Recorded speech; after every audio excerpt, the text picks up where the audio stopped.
ഈ ജോബ് ചെയ്ത് എത്ര പേര് രക്ഷപ്പെട്ടിട്ടുണ്ട് നമ്മുടെ ലോകത്ത്, ഈ നാട്ടില് ജോലി ചെയ്തിട്ട് എത്ര പേര് രക്ഷപ്പെട്ടിട്ടുണ്ട്?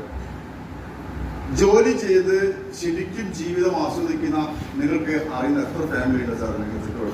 നിങ്ങൾ ഫാമിലിയില്ല, നിങ്ങൾ കുടുംബത്തിലായിക്കോട്ടെ, ഒരു ജോലി ചെയ്തിട്ട് അത് സർക്കാർ ജോലിയാകാം, പ്രൈവറ്റ് ജോബാകാം, ഒരു IT ഫേം ആകാം, ഏതായാലും ശരി, ഒരു ജോലി ചെയ്തുകൊണ്ട് ലൈഫ് ശരിക്കും എൻജോയ് ചെയ്യുന്ന എത്ര പേര് നിങ്ങൾ പരിചയമുണ്ട്?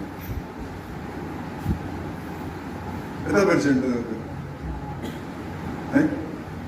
എത്ര പേര് പരിചയമുണ്ട്?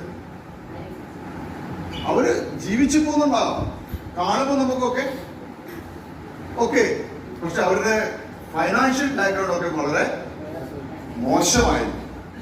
ഞാൻ കഴിഞ്ഞ ദിവസം കോഴിക്കോട് ബാലുശ്ശേരിയിൽ ഇതേപോലെ ഒരു മീറ്റിങ്ങിന് പോയി. മീറ്റിങ്ങിന് ശേഷം ഒരു അധ്യാപകൻ എന്നെ ഒന്ന് പരിചയപ്പെട്ടു. എന്നോട് ഞാനൊരു അധ്യാപകനാണ്, 3 മാസം കഴിയുമ്പോൾ ഞാൻ റിട്ടയർമെന്റ് മേടിക്കാൻ വേണ്ടി പോകണം, റിട്ടയർമെന്റ് ആഗ്രഹമുണ്ട്. അതിന് മുന്നേ എനിക്ക് ആസിഫിനെ മനസ്സിലാക്കാൻ വേണ്ടി പറ്റി. ഞാൻ ആസിഫ് ജോയിൻ ചെയ്തു. ഞാൻ ആസിഫ് സജീവമായിട്ട് ചെയ്തുകൊണ്ടിരിക്കുകയാണ്. അപ്പൊ ഞാൻ ചോദിച്ചു, സാറിനിപ്പം പെൻഷൻ കിട്ടാനില്ലേ? ആസിഫിന് ആവശ്യം അതേ ചോദിച്ചതാ, അറിയാൻ വേണ്ടി ചോദിച്ചതാ. അപ്പൊ എന്ന് പറഞ്ഞു, അറൌണ്ട് 75,000 റുപ്പീസ് ആണ് എന്റെ ഇപ്പോഴത്തെ മന്ത്ലി ഇൻകം. ഇപ്പോൾ കറന്റ് അതിൽ മാസക്കിടത്തിൽ 75,000 റുപ്പീസ് ആണ് ഇൻകം കിട്ടുന്നത്.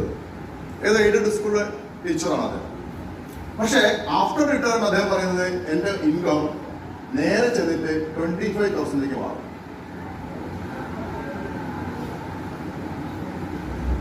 75,000 ഇൻകത്തിൽ നിന്ന ഒരു വ്യക്തി പെൻഷൻ ആകുമ്പോൾ എങ്ങോട്ട് പോകുന്നു?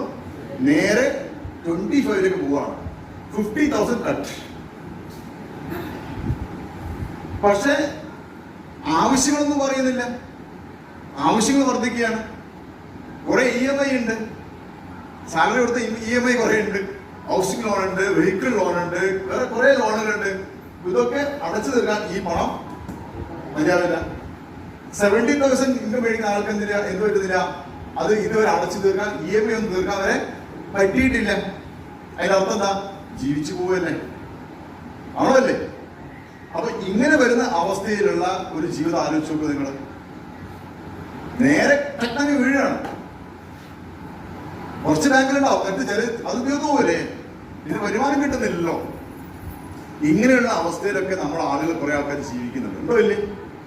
ഒരു സർക്കാർ അധ്യാപകന്റെ കാര്യമാണെങ്കിൽ ഒരു പ്രൈവറ്റ് ജോബ് ചെയ്ത ഒരാളുടെ അവസ്ഥ എന്തായിരിക്കുകയാണെങ്കിൽ പെൻഷനും ഇല്ല, ഉള്ള സാലറി ഇത്ര സാലറി ഇല്ല, ഒന്നും സമ്പാദിച്ചു വെച്ചിട്ടുമില്ല, പിന്നെ എങ്ങനെ ജീവിക്കും?